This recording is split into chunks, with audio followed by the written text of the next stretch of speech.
तो यह शिक्षा देने के लिए भगवान ने लक्ष्मण जी के मन में मन को चलायमान कर दिया और जानकी जी के मुख से ऐसी बात निकलवाई जिससे कि हम लोग वैष्णवापराध भक्तापराध से बचें।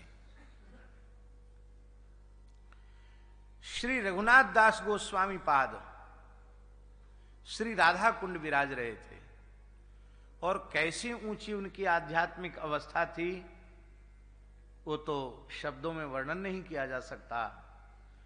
खुले नेत्रों से श्री राधा कृष्ण के नित्य विहार का दर्शन श्री रघुनाथ दास गोस्वामी जी किया करते थे। वे हरिनाम कर रहे थे और खुले नेत्रों से भगवान की लीला देख रहे थे। राधा कुंड के चारों ओर दिव्य कुंज निकुंज है और निकुंज में प्रिया प्रीतम एक साथ गलवैया देके विहार कर रहे हैं। और श्री प्रिया जी ने कहा कि लाल जी, ये जो लता वृक्ष से लिपटी हुई है ना, इसमें ऊपरी भाग पे जो सुंदर सुंदर पुष्प खिले हैं, इन पुष्पों से मैं आपका श्रृंगार करना चाहती हूं। ठाकुर जी ने कहा करो, ये तो बहुत ऊंचे हैं, कैसे? मैं तो पेड़ पर चढ़ना तो जानती नहीं, कैसे? बोले कोई बात नहीं, हम तुमको गोद में उठा लेते हैं। तो श्री ठाकुर जी ने किशोर जी को गोद में उठा लिया। अब एक हाथ से, बाएं हाथ से उन्होंने लता को झुकाया और दाहिने हाथ से पुष्प उतार करके श्री ठाकुर जी ने पीतांबर की झोली बना रखी, उसमें डाल रही हैं एक एक पुष्प। और इस लीला का दर्शन कर रहे हैं रघुनाथ दास गोस्वामी जी। हमारे नटखट ठाकुर जी ने सोचा कि लीला में भी एक लीला करें, तो उन्होंने धीरे से किशोरी जी को गोद से छोड़ दिया। तो उन्होंने देखा कि मेरा संतुलन बिगड़ रहा है, तो एक हाथ से पकड़ी थी, दोनों हाथ से लता पकड़ ली और दोनों हाथ से लता पकड़ के लता के सहारे झूलने लगी हैं और खूब पुष्प ऊपर से बरसे। ठाकुर जी इसको देखकर हंस रहे थे और श्री किशोरी जी थोड़ी भ्रुकुटी टेढ़ी करके और प्रणय कोप की मुद्रा में देख रही थी कि बड़े नटखट हो, ऐसा धोखा किया जाता कहीं। इस लीला को देख करके, इस लीला को देख करके, इस लीला को देख करके रघुनाथ दास जी को हंसी आ गई। और ठाकुर जी उसी समय एक कृष्णदास नाम के साधु वहां से जा रहे थे। वो एक पैर से लंगड़े थे, एक पैर से विकलांग थे, जिनको आजकल लोग दिव्यांग कहते हैं। तो एक पैर से विकलांग थे, वो ऐसे ऐसे लकड़ी के सारे ऐसे ऐसे चल रहे थे। उनको ये लगा कि मुझे लंगड़ा कर चलते हुए देखकर ये हंस रहे हैं। उनको बड़ा दुख हुआ कि अरे भैया, हम लंगड़े हैं तो लंगड़े हैं, का किया जाए, लंगड़ो तो लंगड़ो जैसी चलेगो, सीधे ठीक पैर वाले जैसे हम कैसे चल सकते हैं? लंगड़ा तो लंगड़ा के चलेगा। देखो हमारी हंसी उड़ा रहे हैं। उनके पीड़ित होते ही वह जो दिव्य लीला दिखाई पड़ रही थी वो तिरोहित हो गई। फिर बहुत प्रयत्न करने पर भी भगवान की झांकी ध्यान में नहीं आई। अब तो बहुत व्याकुल हो गए। तब उन्होंने श्री रूप गोस्वामी जी से पूछा, श्री सनातन गोस्वामी जी से पूछा कि मेरा लीला चिंतन लुप्त हो गया, लीला दर्शन बंद हो गया। बोले किसी भक्त का अपराध बना है। सोचने लगे कि मैं तो व्यवहार करता ही नहीं किसी से भी, अपराध कैसे बना? लेकिन आचार्य कह रहे हैं तो जरूर अपराध बना है। तो बोले स्मरण में नहीं आ रहा। तो ऐसा करो, राधा कुंड के संतों का भंडारा कराओ। भंडारे में सब साधु आ जाते हैं। फिर हाथ जोड़ के कहो कि किसी संत के प्रति जाने अनजाने अपराध बना हो तो कृपया क्षमा करें। जैसे ही उन्होंने भंडारा किया, प्रणाम किया, सोई खंज कृष्णदास बोले अब अगला भक्ति दिखा रहे हो।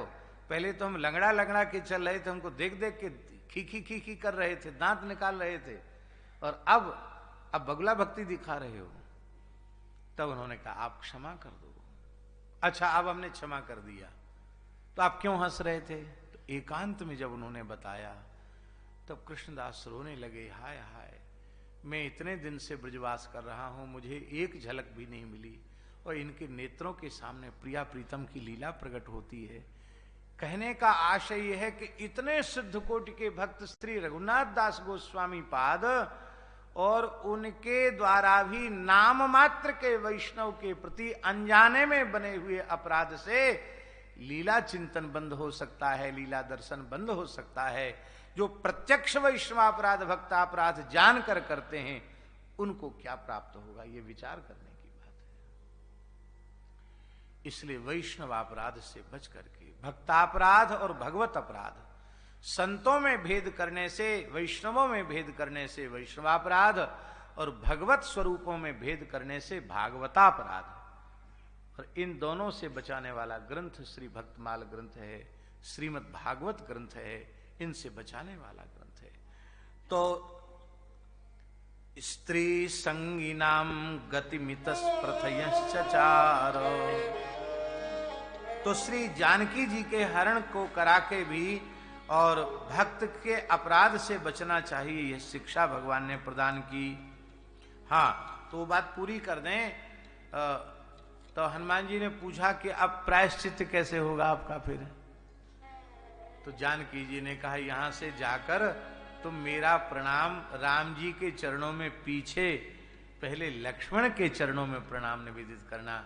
अनुज समेत गह्यौ प्रभु चरुणा, दीन बंधु प्रणतारती हरण। अनुज समेत, नहीं तो लक्ष्मण जी तो नित्य प्रति चरण वंदन करते हैं माता जी का, पर आज माता जी कह रही हैं कि हे हनुमान जी तुम जाकर लक्ष्मण जी को मेरा प्रणाम कहना और प्रभु के चरणों में भी मेरा प्रणाम कहना। जैसे ही हनुमान जी ने कहा लक्ष्मण जी का प्रणाम स्वीकार, लक्ष्मण जी से कहा कि माता जी ने आपके चरणों में, प्रभु के चरणों में, दोनों के चरणों में प्रणाम भेजा है। इतना सुनते ही राम जी बोले बस अब अवसर आ गया लंका विजय का, चलो समय आ गया, चलो मुहूर्त आ गया। लक्ष्मण जी तो बहुत बुद्धिमान, समझ गए कि अब तक नाटक इसीलिए हो रहा था क्योंकि माता जी ने हमको हमसे क्षमा नहीं मांगी। तो पूज्य संत श्री गोपालाचार्य जी महाराज कहते थे कि लक्ष्मण जी मूर्छित हो गए, मूर्छित हो गए, बेहोश होके गिर गए लक्ष्मण जी। भगवान ने उठाए, लक्ष्मण तुमको क्या हुआ? तो लक्ष्मण जी ने रोते हुए कहा कि वो मेरी माँ है, वो गाली दे सकती, फटकार सकती है, मार सकती है। आपने इतनी सी बात के लिए इतना कष्ट खुद सहा और माता जी को कष्ट दिया। आपने तो बिना मौत अपने भाई लक्ष्मण को मार दिया, आपने मेरे साथ अन्याय किया। ठाकुर जी ने लक्ष्मण जी को हृदय से लगा के कहा, लक्ष्मण मेरा अवतार मर्त्य शिक्षण के लिए है, भक्तापराध से बचने की प्रेरणा देने के लिए मैंने ये लीला की।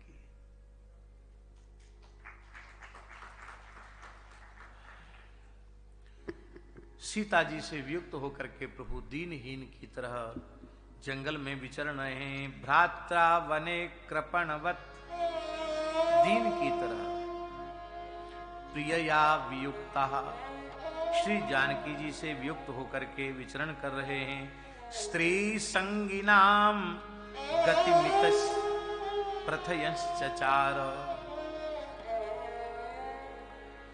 और एक विचित्र बात है, राम जी वैसे तो लक्ष्मण जी के साथ